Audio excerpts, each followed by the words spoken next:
êtes de retour à l'étrange programme. On est rendu maintenant encore à un nouveau segment, on n'arrête pas.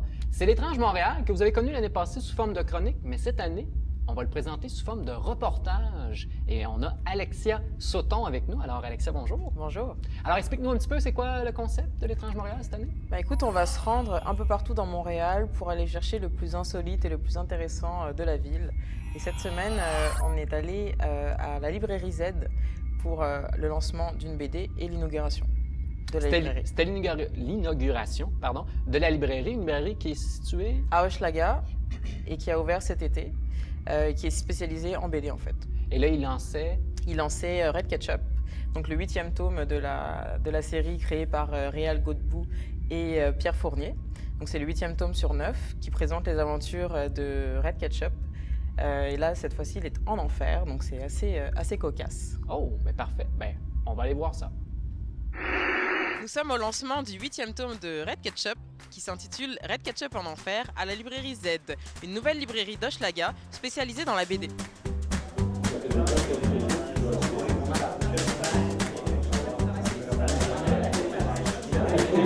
Quel but vous donnez, les buts principaux que vous donnez à la librairie?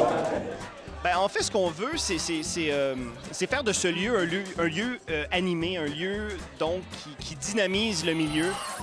C'est pour ça qu'on veut investir le champ événementiel, c'est-à-dire des lancements, des causeries, des artistes en résidence, des ateliers, bref, de faire en sorte que aussi les gens du quartier, en venant ici, puissent rencontrer des auteurs, des éditeurs, des acteurs du milieu, que tout ça se mélange, en fait un lieu pour susciter les rencontres.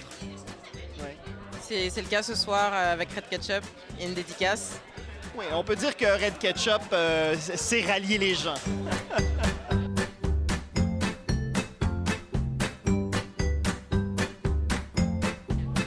On pensait que Red Ketchup était increvable et vous le tuez. Qu'est-ce qui se passe?